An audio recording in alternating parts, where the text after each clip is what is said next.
Thank you so much. This is actually the second time we've tried to bring together people.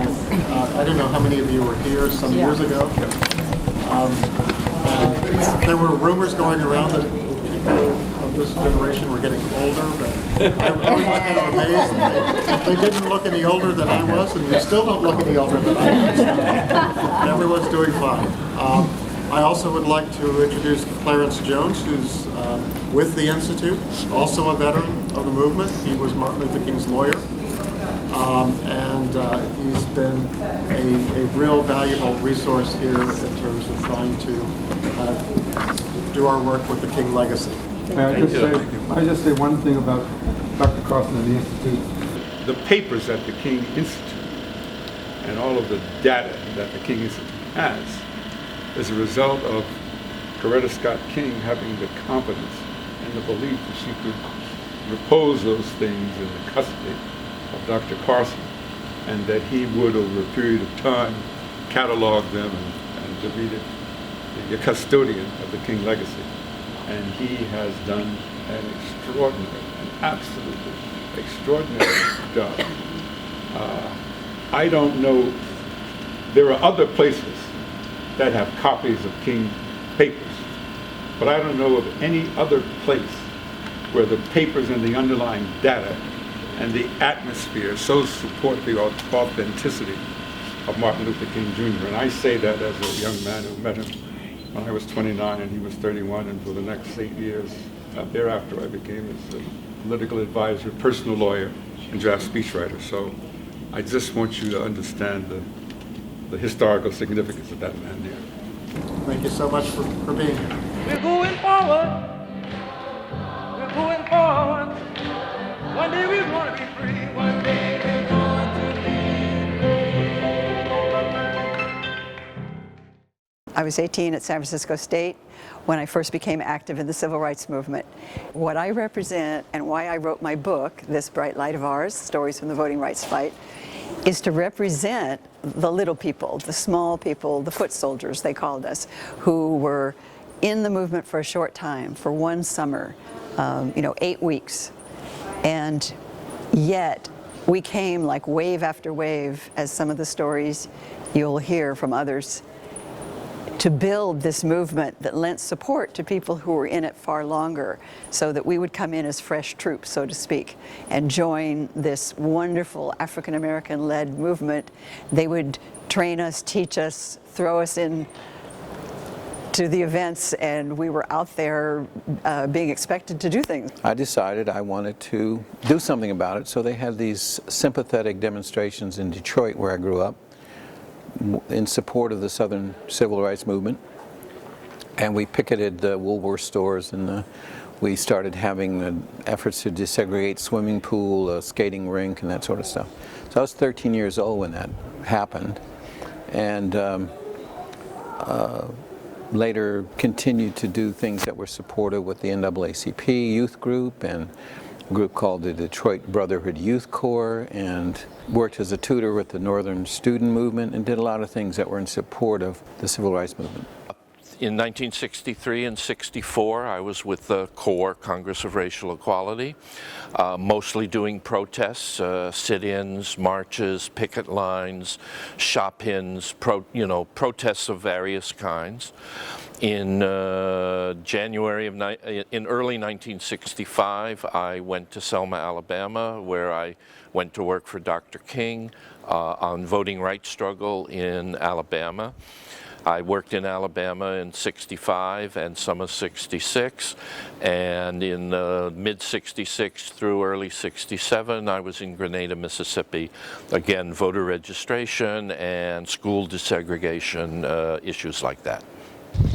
You know, I went to Mississippi to help people register to vote, to set up freedom schools. Those are the things we went for. That's not actually exactly what happened. We did try to help register people to vote. We did set up freedom schools. But I think what was most important about what I did was I went into a town where there was really no civil rights activity, and I stayed alive.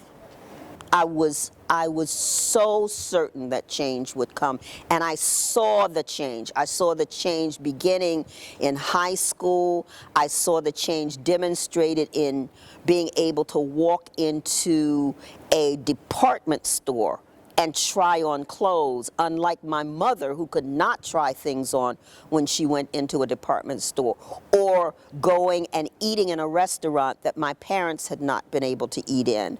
And so there were many situations in the South where people, you know, characterized blacks as subhuman. And a lot of that has changed. It seemed very discouraging at a lot of times that forces of entrenched institutional racism were so strong, the white bias and laws were so set against the progress of people of color, that there were a lot of times of discouragement, yes. You know, I went back to Starkville in June. It's the 50th anniversary of the '64 Freedom Summer. And I had not returned to Mississippi for those 50 years. And I always had the sense that we didn't really accomplish that much. We didn't register that many people to vote, you know. So I went back, and I have a dear friend there named James Graham. He was 18 and I was 19, and his mother was one of the local people who sheltered us. And I said I didn't think we accomplished that much, and he looked at me like I was crazy. And he said, "Do you feel the terror?" I said, "No." That was it. One of the things that most people don't understand in this generation is that the kinds of racism that existed in those years was to fully dehumanize African Americans, to consider African Americans, you know, 4/5, as it states in the Constitution, of a human being. Well, I think that what I see happening with the Ferguson protests and you know, everything from the Occupy movement, the movement for immigration reform, that a lot of this has to do with the unfinished business of the 1960s. For me, one of the reasons why I don't usually use the term the civil rights movement is that it kind of dates the movement. It basically says that everybody involved in the movement was trying to achieve civil rights reforms.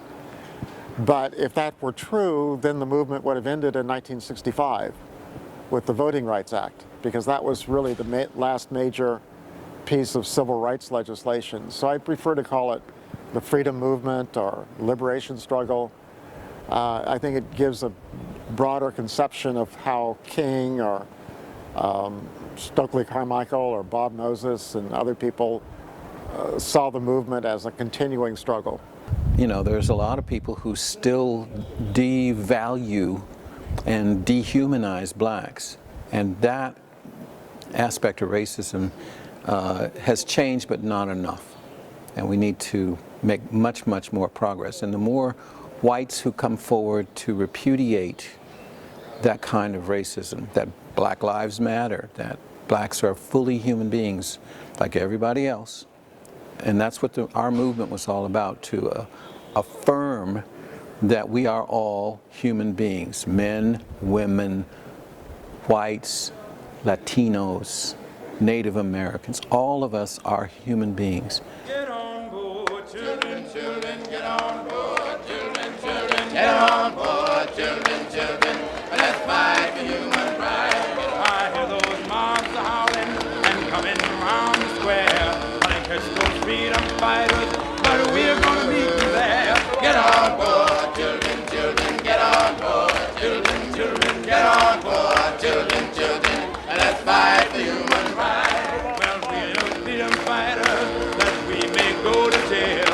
But when you fight for freedom, the Lord will go your will. Get on board, children, children, get on board. Children, children, get on board. Children, children, let's fight for human rights. Let's fight us, we are wear the fight that we may go to jail.